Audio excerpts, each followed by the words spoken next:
Filipinas es un mundo súper interesante al que llega todo el comercio del sudeste asiático. Evidentemente la corona entiende que lo que hay que implementar es una ruta que una las Filipinas con México, y recorriendo todo México esas mercancías se embarcan en la flota anual. Es decir, podemos acceder al tráfico directo sin necesidad de empeñarnos en conservar las Molucas a precio de sangre.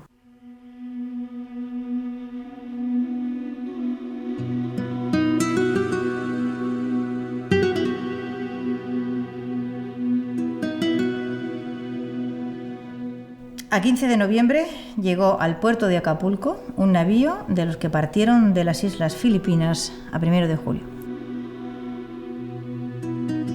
Así comienza una carta que envía el cuarto virrey de la Nueva España, Martín Enríquez de Almansa, a Felipe II en 1573. En esta carta da cuenta del plan para la creación de una ruta de comercio estable desde Asia hacia América. Filipinas forma parte de la expansión del virreinato de la Nueva España. Nace una ruta comercial que va a ser definitiva en el desarrollo económico del comercio global.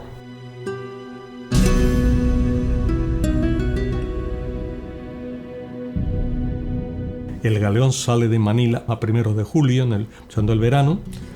Hacen un recorrido que hoy nos parecería muy extraño porque tienen que subir muy al norte del trópico de Cáncer para coger la corriente del Kuroshio.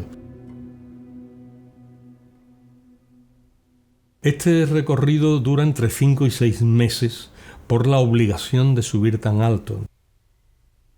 Por el contrario, el camino de regreso siempre es mucho más fácil, porque aquí las corrientes te conducen directamente desde Acapulco a Manila, con lo cual es más llevadero. Eso hace, ¿no?, que todo el mundo se sorprenda. 5 o 6 meses a la ida y, sin embargo, nunca más de 3 meses a la vuelta. El galeón de Manila, primero de todo, es un barco. Hay que empezar por decir eso. Es un barco, es un galeón.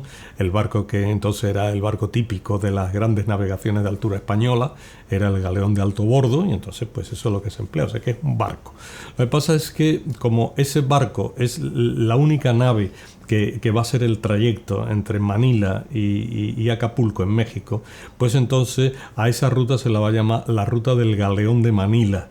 Porque como se hace siempre en galeones, pues lo más fácil era llamarle ruta del galeón de Manila. Otros lo llamaron la ruta de la nao de China, otros lo llamaron la ruta de la nao de Acapulco. Pero finalmente, porque las cosas son a veces así, de esas expresiones, el galeón de Manila quedó como expresión fundamental. Entonces el galeón de Manila, además de ser un barco, además de eso es una ruta específica que va a unir China con la posesión española de las Filipinas, que son españolas desde 1565 en adelante, y desde las Filipinas españolas vayan a llegar hasta México, concretamente hasta Acapulco, y desde Acapulco vuelven otra vez a Manila. Los efectos de la globalización de repente se hacen palpables, realmente no se pueden negar.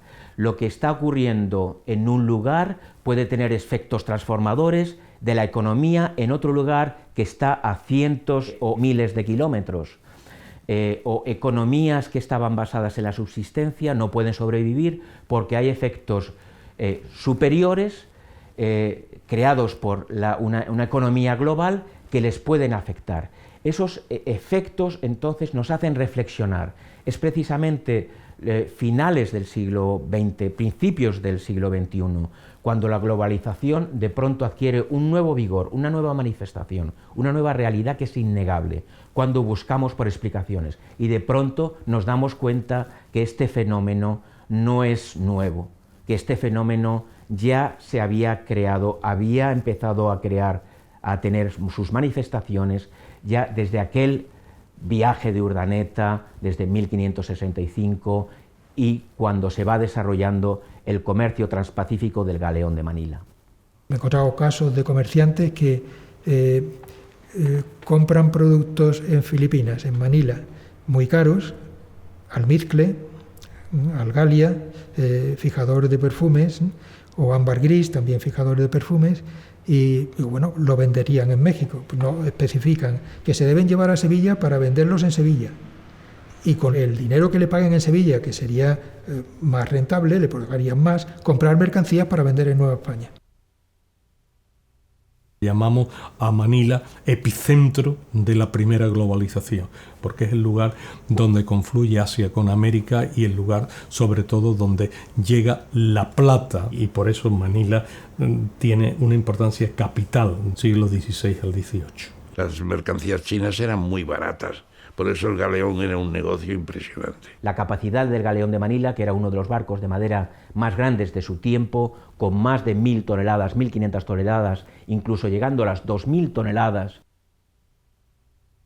El Parián era una especie de mercado donde se negociaban los lotes de mercancías que venían de China y que los mercaderes chinos pues vendían a los que tenían las boletas para embarcar. La palabra Parián, que es una palabra que se origina allí en Filipinas, es trasladado a dos de los sitios que más comerciaron con Filipinas, en Acapulco, a Puebla o a Ciudad de México.